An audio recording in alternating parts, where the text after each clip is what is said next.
Felly mae'r darlleniau bore yma, y gyfeillion, da ni'n wrth fod i'n Sul y Pentecost. Heddiw yma mae darlleniad yn dod o lyfr Actau, Actau Pennod 2, a dwi'n darllen adnodau 1 i 22, wedyn 33 a 36 i 41. A dwi'n darllen o Bible.net. Ar ddiwrnod dathlu gwyl y Pentecost, roedd pawb gyda'i gilydd eto, ac yn sydyn, dyma nhw'n clywed sŵn o'r awyr, fel sŵn gwynt cryf yn chwythu drwy'r ystafell lle roedden nhw'n cyfarfod. Ac wedyn, roedd fel petai rhywbeth tebyg i fflamau tân yn dod i lawr ac yn gorffwys ar ben pob un ohonyn nhw. Dyma pawb oedd yno yn cael ei llenwi ar ysbryd glân ac yn dechrau siarad mewn ieithoedd eraill. Yr ysbryd oedd yn ei galluogi nhw i wneud hynny. Bryd hynny, roedd Iddewon crefyddol o wahanol wledydd wedi dod i aros yn Jerusalem. Clywon nhw'r sŵn hefyd, ac roedd tyrfa fawr wedi casglu at ei gilydd i weld be oedd yn digwydd. Oedden nhw wedi drysu am fod pob un ohonyn nhw yn clywed ei iaith ei hun yn cael ei siarad. Oedd y peth yn sawdanol. Ond nid o Galilea mae'r bobl yma'n dod, medden nhw. Sut maen nhw'n gallu siarad yng ngheithwydd ni? Roedd Parthiaid yno, a Mediaid, Elamitiaid, pobl o Mesopotamia, Judea a Cappadocia, Pontus ac Asia, Phrygia, Pamphylia, yr Aifft a rhan o'r Libia sydd wrth ymyl Cyrene. Pobl oedd yr ymweliad o Rufain. Rhai yn Iddewon ac eraill yn bobl oedd wedi troi at y grefydd Iddewig, a hefyd Cretiaid ac Arabiaid. Maen nhw'n siarad yng ngheithwydd ni, ac yn dweud am y pethau rhyfeddol mae Duw wedi gwneud. Dyna lle oedden nhw'n sefyll yn syn, heb ddim clem be oedd yn digwydd. Be sy'n mynd ymlaen, medden nhw. Ond roedd rhai yn gwatwar a deud, maen nhw wedi meddwi. Dyma Pedr yn codi draed i anerch y dyrfa. A'r 11 arall wrth ei ymyl. Arweinwyr, bobl Judea a phawb arall sydd yn aros yma yn Jerusalem, grandewch yn ofalus. Gwna i esbonio i chi beth sy'n digwydd. Dydy bobl yma ddim wedi meddwi fel mae rhai o'ch chi'n dweud. Mae'n rhy gynnar i hynny. 9 o'r gloch y bore di. Na, beth sy'n digwydd ydy beth soniodd y proffwyd Joel amdano. Mae Duw yn dweud yn y cyfnod olaf byddai'n tywall o ysbryd glân ar y bobl i gyd. Bydd eich meibion a'ch merched yn proffwydo. Bydd dynion ifanc yn cael gweledigaethau, a dynion hŷn yn cael breuddwydion. Bryd hynny, byddai'n tywall fy ysbryd ar fy ngweision i gyd, yn ddynion a merched, a bydden nhw'n proffwydo. Bydd pethau rhyfeddol yn digwydd yn yr awyr, ac arwyddion gwirthiol yn digwydd ar y ddaear. Gwaed a thân a mwg yn lledu ym mhob man. Bydd yr haul yn troi'n dywyll a'r lleuad yn mynd yn goch fel gwaed. Cyn i'r diwrnod mawr rhyfeddol yna ddod, sef dydd yr arglwydd. Bydd pawb sy'n galw ar enw'r arglwydd yn cael ei hachub. Bobl Israel, gwrandewch be dwi'n ddeud. Dangosodd Duw i chi ei fod gyda Iesu o Nazareth. Dych chi'n gwybod hynny'n iawn, am fod Duw wedi gwneud gwirthiau rhyfeddol drwyddo, a phethau eraill oedd yn dangos pwy oedd o. Roedd Duw'n gwybod ac wedi trefnu ymlaen llaw beth fyddai'n digwydd iddo. Gyda help y Rhufeiniaid aniwiol, dyma chi'n ei ladd, drwy ei hwylio a'i hongian a'r groes. Ond dyma Duw yn ei godi yn ôl, yn fyw, a'i ollwng yn rhydd o grafangau marwolaeth. Roedd yn amhosibl i farwolaeth ddal gafal arno fo. Bellach, mae'n eistedd yn sedd anrhydedd ar ochr dde Duw. Oedd y tad yr ysbryd glân oedd wedi ei addo iddo ei dywell arno ni. Dyna dych chi wedi weld a'i glywed yn digwydd yma heddiw. Felly dwi am i Israel gyfan ddeall hyn. Mae Duw wedi gwneud yr Iesu wnaethoch chi ei groeshoelio yn arglwydd a Meseia. Roedd y pobl wedi ysgwyd i'r byw gan beth wedodd Pedr. A dyma nhw'n gofyn iddo ac i'r apostolion eraill. Frodyr, be ddylen ni wneud? Dyma Pedr yn ateb. Rhaid i chi droi cefn ar eich pechod a chael eich bedyddio fel arwydd eich bod yn perthyn i Iesu Meseia a bod Duw yn maddau eich pechodau chi. Wedyn byddech chi'n derbyn yr Ysbryd Glân yn rhodd gan Dduw. Mae Duw wedi addo hyn i chi ac i'ch disgynyddion ac i bobl sydd yn byw yn bell i ffwrdd. Pawb fydd yr arglwydd ein Duw yn ei galw ato'i hun. Aeth Pedr yn ei flaen i ddeud llawer iawn mwy wrthyn nhw. Roedden ni rhybuddio nhw ac yn apelio'n daer a chibwch eich hunain o afal y gymdeithas drowedig yma. Dyma'r rhain eich gredu beth oedd Pedr yn ei ddweud yn cael ei bedyddio, tua 3,000 ohonyn nhw y diwrnod hwnnw. Diolch i Dduw am ei air. Gawn ni gael yr ail emyn bore yma? Emyn 563. I Dduw bo'r gogoniant, fe wnaeth bethau mawr, rhoi fab o'i fawr gariad dros holl deulu llawr, rhoi einioes yn iawn dros ein pechod a wnau, gan agor drws bywyd i bawb ei bai. Clod i Dduw, clywed ddeiar a ei lef, clod i Dduw, llawenhaid tyrfa gref, o dewch at yr Iesu, ein harglwydd a'n Duw.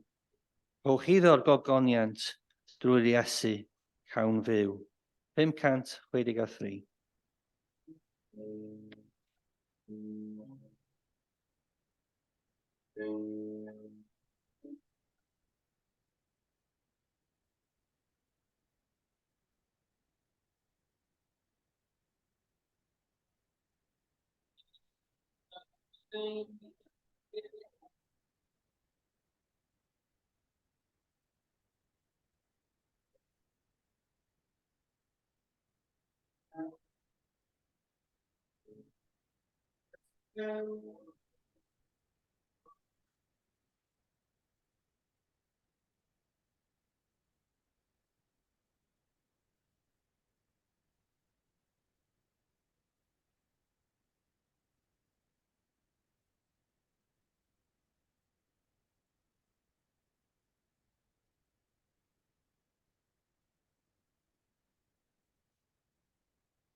Fi am i ni lygu'n pennau mewn gweddi.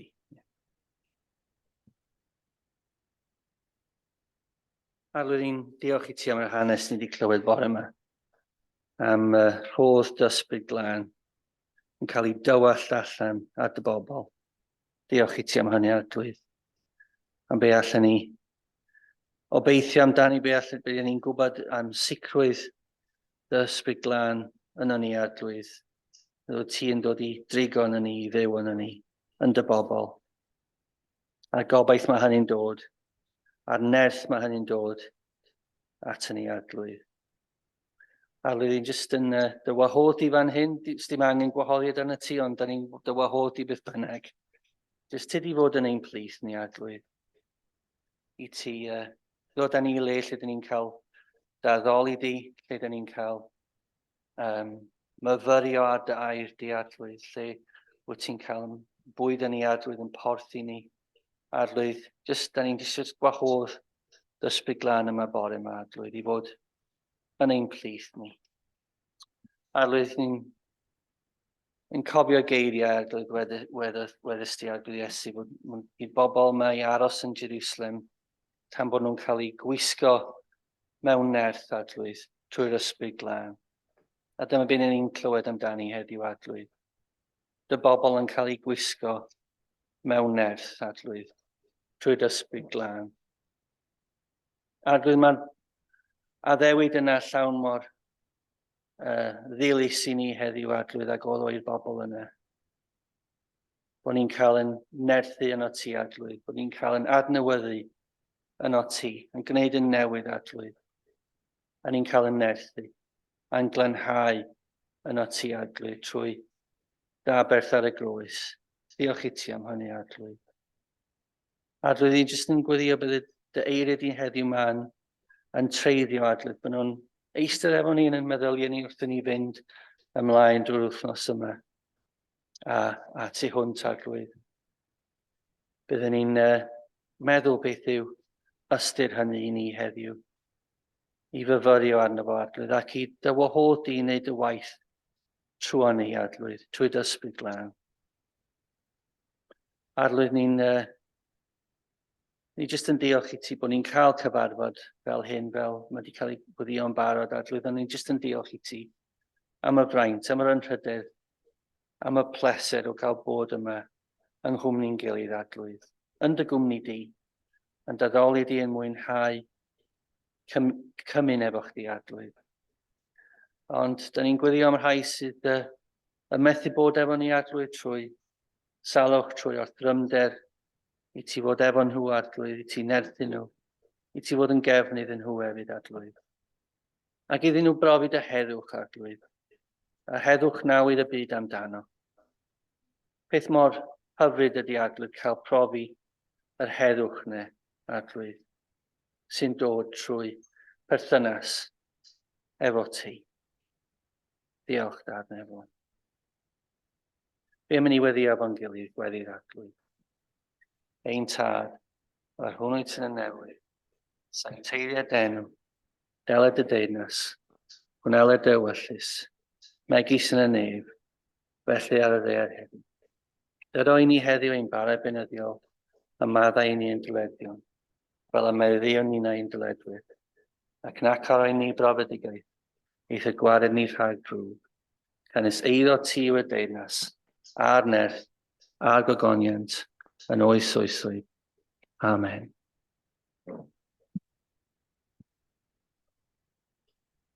Gawn ni'n trydydd emyn ni bore yma. Emyn 577. Beth yw'r cwmwl gwyn sy'n esgyn o'r olewydd tu ar nef? Cerbyd frenin y gogoniant sydd yn ymdaith tu at ddef. Ymddyrchefwch, sanctaidd byrth y ddinas wen. Beth yw'r disgwyl sy'n Nghaersalem? Beth yw'r nerthol sŵn o'r nef? At sain croeso'r 720,000 i'w ddyrchafal rhyfedd ef. Diolch iddo, yma'r Pentecost ger llaw. At y lliaws yng Nghaersalem, daeth a ddewid fawr y tad. Syrth y miloedd yno i foli, Dew am i achawdwriaeth rad. Ysbryd sanctaidd, aros mwyach gyda ni. 577.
Na chi ddeud os da chi'n nghyweddin iawn, cos dwi'n dueddol o fatha stepio'n bellach yn ôl o'r maic a di hwnna ddim yn beth da na chdi, so rhaid chi ddeud, oi, ti'n y nes. Felly, o'n i'n darllen yn dod oedd o'n tipyn o stretch yn doedd, o'n i'n darllen am cryn dipyn yr hanes now. Mae'n hanes hyfryd yn tydi, hanes yr Pentecost. Ond ni'n mynd i just trafod chydig bach a be oedd cefndir y Pentecost. Be mae Pentecost yn olygu yn de. Ag i Gristnog, ni'n cofio y 50 diwrnod yma yn tydyn rhwng Iesu'n cael ei groeshoelio a wedyn y disgrifiad ni wedi clywed rwan, y disgyblion yn derbyn yr ysbryd glân. Ond gair Groegaidd yw Pentecost, yn de, am wyl i ddewig y Siafwot, dwi'n meddwl, yn de, mae hwnna'n iawn yn, ie? Siafwot, dwi'n gwybod rhywbeth fel yna. Dwi'n probably ddim yn anganion iawn o gwbl, yn de, ond gwyl yr wythnosau, Festival of Weeks, yn de, 7 wythnos neu 50 diwrnod ar ôl i Moses arwain y bobl allan o'r Aifft. Dyma yw'r dyddiad yn draddodiadol lle mae Moses yn derbyn y gyfraith ar fynydd Sinai. A dwi wastad, pan dwi'n meddwl am hynny, dwi'n meddwl am y ffilm neu chi'n cofio Charlton Heston yn fo yn dweud The Ten Commandments. Oedd o wastad ar y teledu. Pob blwyddyn o'ch chi'n weld a Charlton Heston a bardd mawr man. A'i wyneb o'n, dyna fo. Na jyst dwi'n cael y darlun ma'n de. Ond dyna be maen nhw'n dathlu. Felly oedd Jerusalem yn llawn dop adeg hynny, achos gwyl oedd pawb yn dod o bob cornel o Israel ac yn bell tu hwnt hefyd i ddathlu y Siafot yma yn der Pentecost.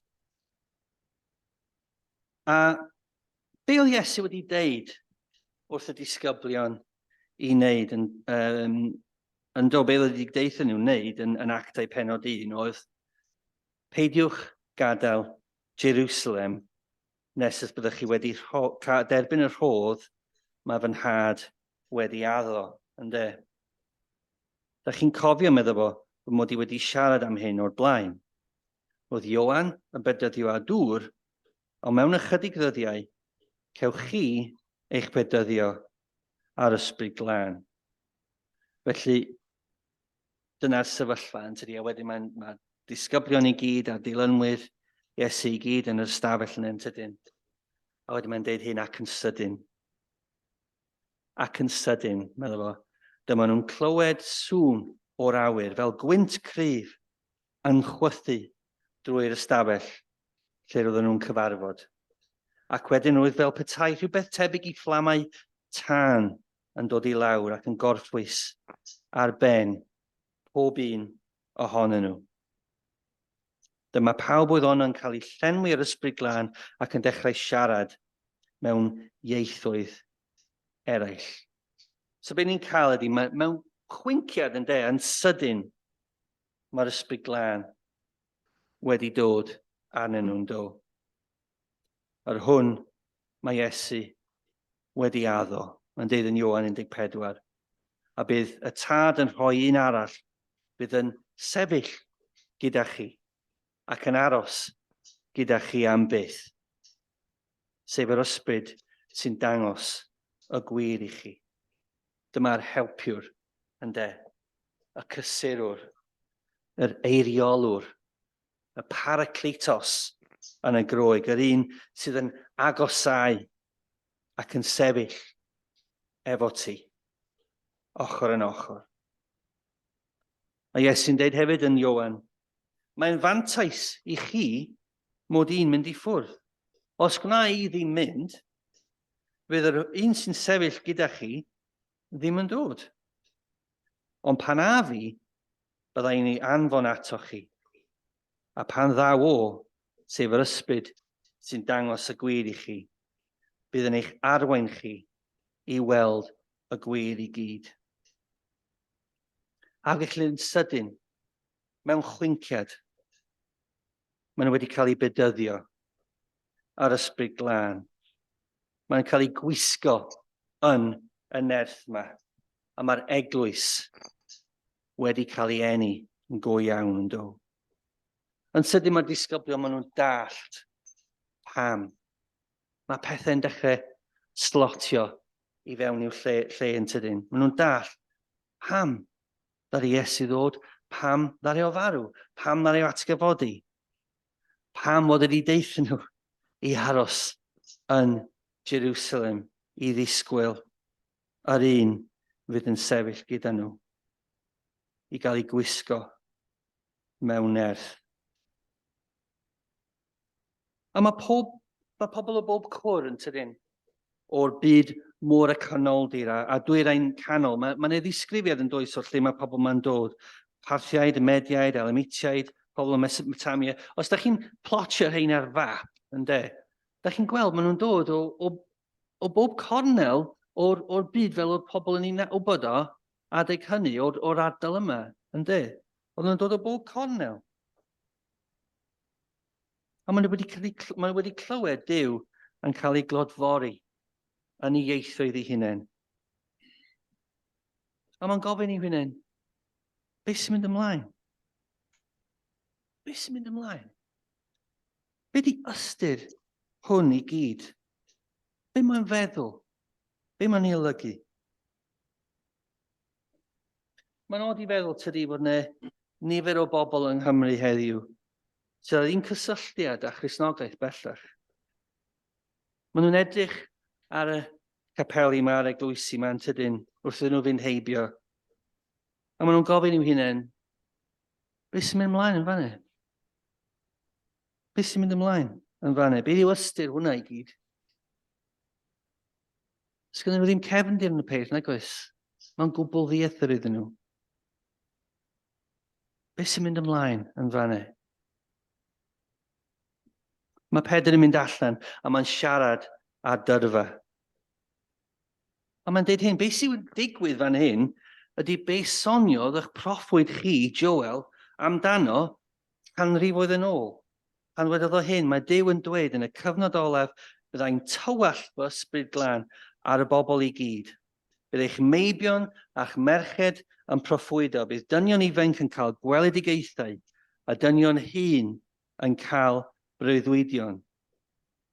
Bryd hynny byddai'n tywall fy ysbryd ar fy ngweision i gyd, yn ddynion a merched, a bydden nhw'n proffwydo. Mae'r ysbryd glân, mae wedi bod o hyd yn do. Mae'n un o'r drindod.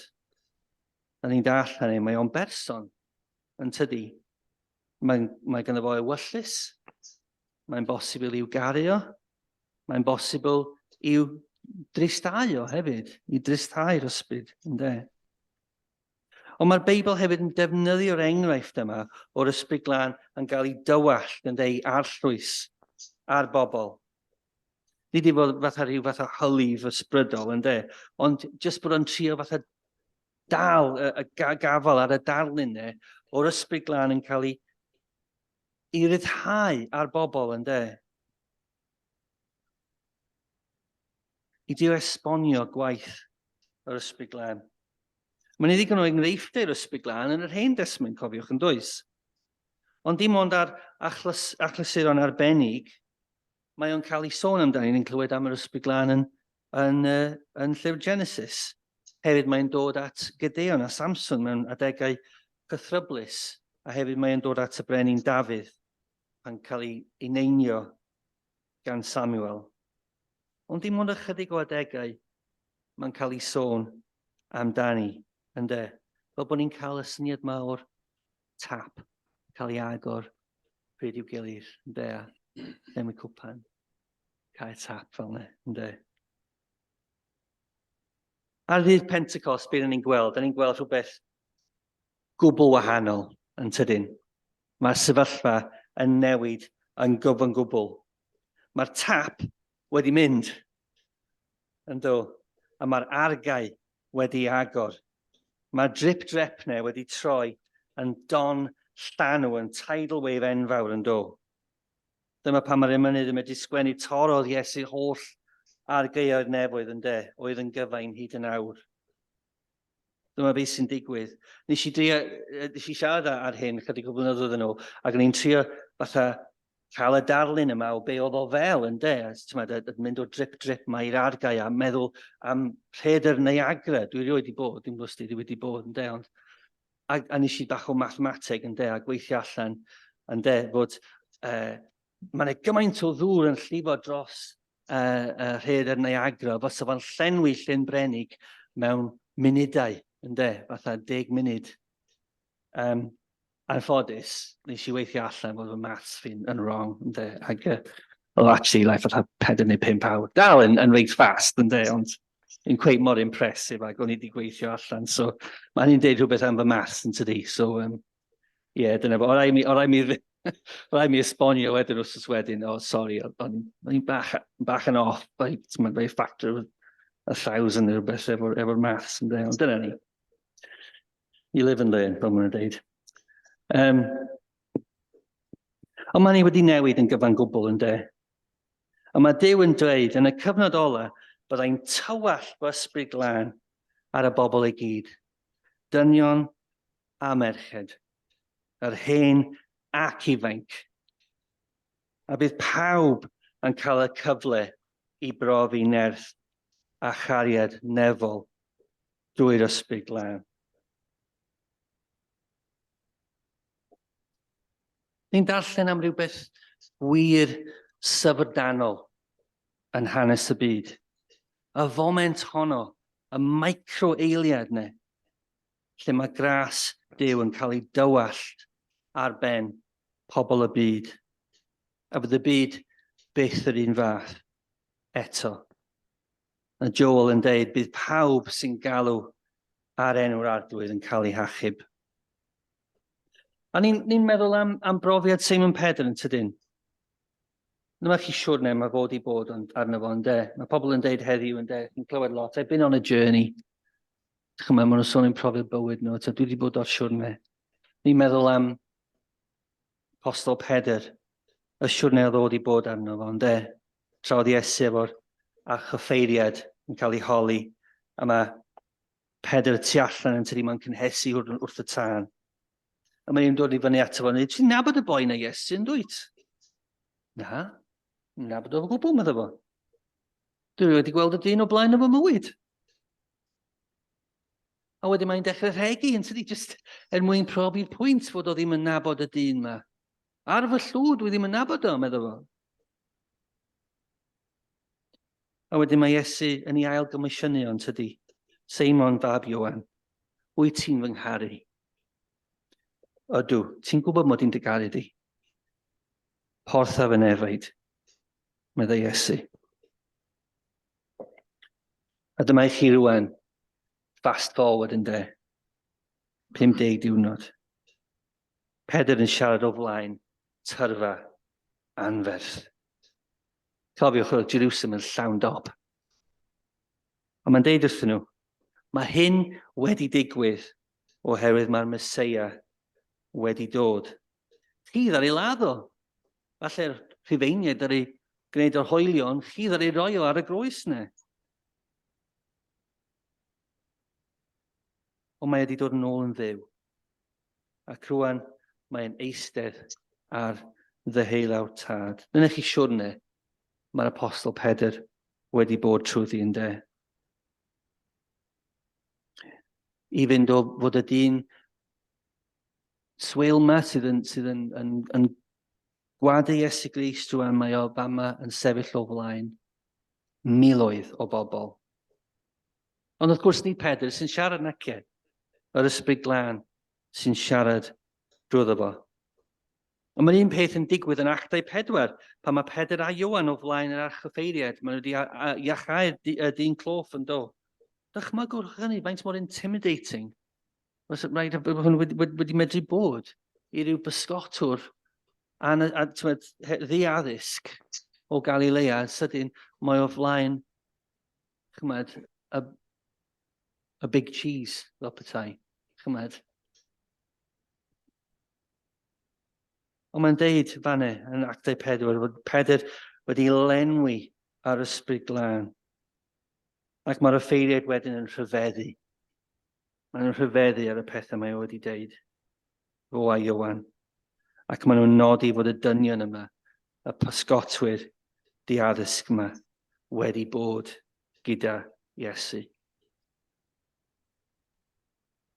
Na chi nerth yr ysbryd glân mewn rhywun yn de.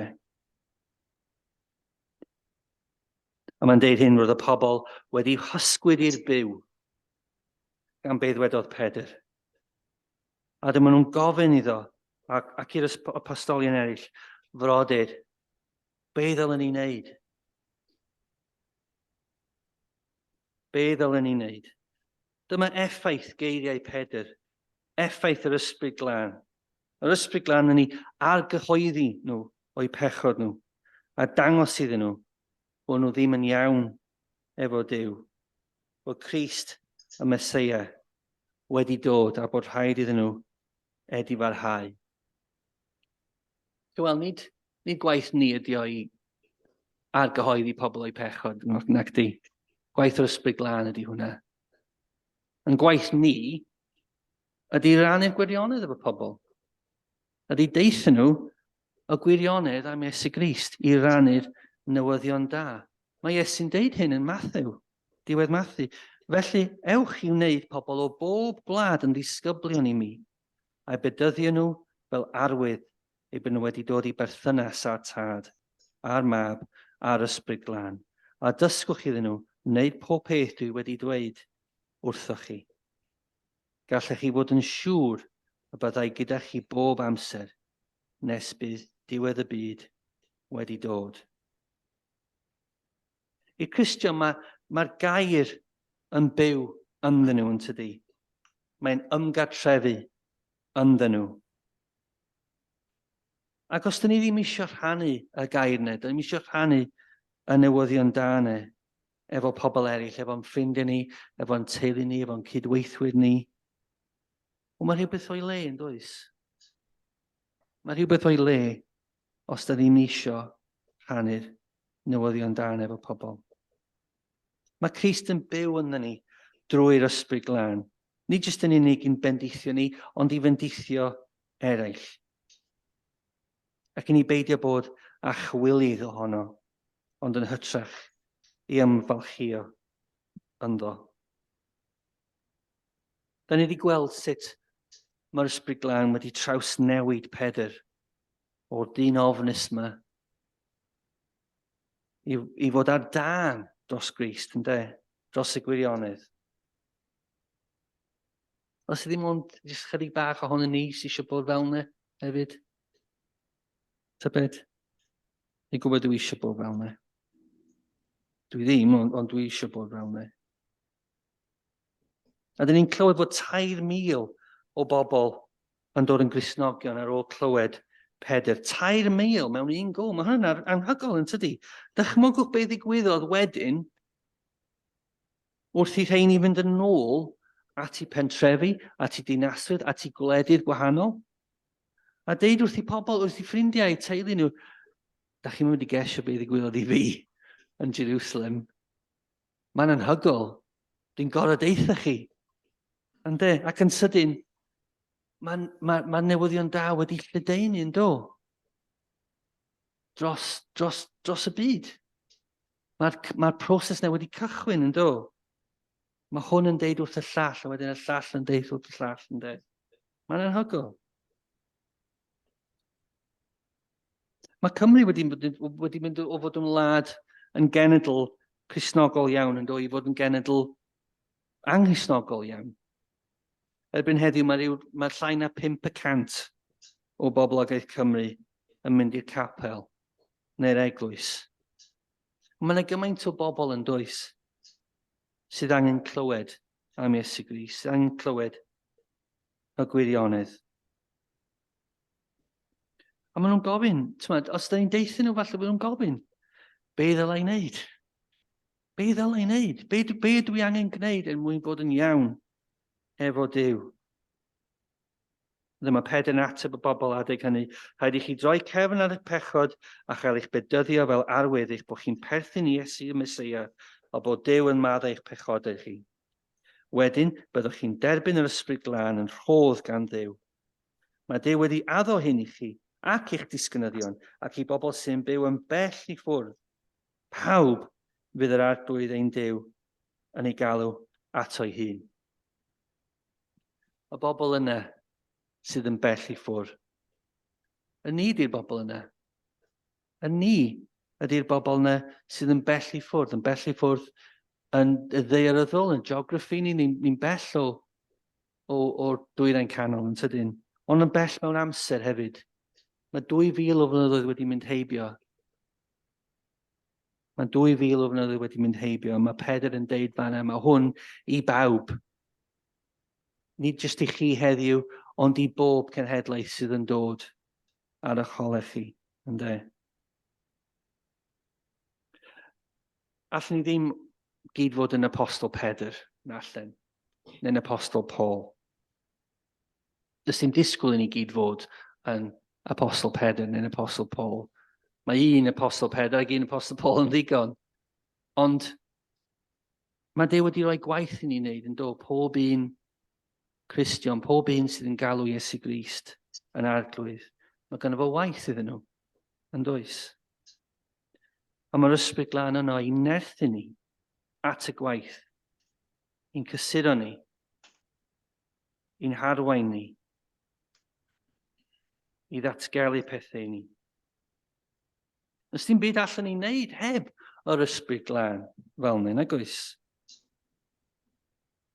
Y fo sy'n argyhoeddi, fo sy'n arwain, fo sy'n achub. Dyna ni jyst gorau bod yn ifydd ac yn barod fel nath Pedr i stepio allan ac i adael iddo fo wneud ei waith ynddo ni a thrwo ni. Iddo gychwyn y gwaith mawr neu'n do, bydde o gychwyn adeg hynny sydd yn cario ymlaen hyd heddiw ac fydd yn cario ymlaen hyd at ddiwedd y byd. A na i orffen fanne. Gyfeillion. Beth ym mynd i gael yn emyn ola ni? 739.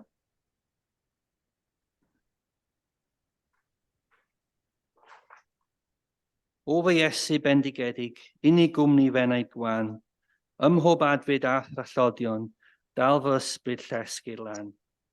A thram teflu'r yma cacw ar anwadal donau'r byd, chymorth rho i ddal fy ngafael yn o ti, sydd un o hyd.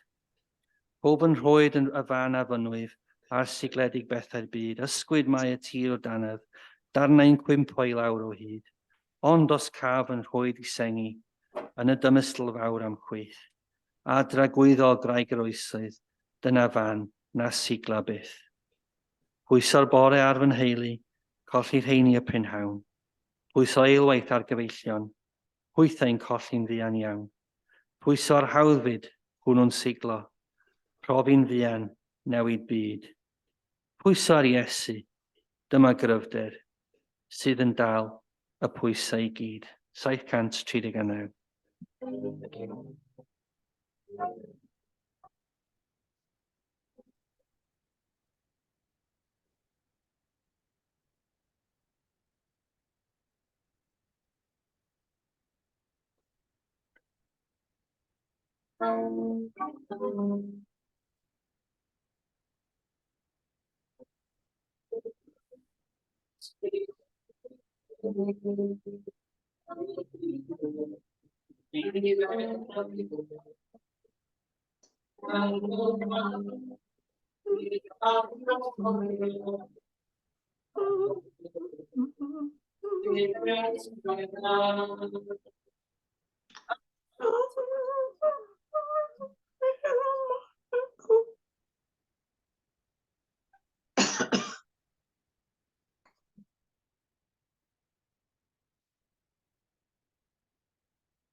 Gadewch i ni gloi trwy ddeud y gras efo'n gilydd. Gras ein harglwydd Iesu Grist, a chariad Duw, a chymdeithas o'r ysbryd glân, a fydd o gyda chi oll yr awr hon, un byth. Amen.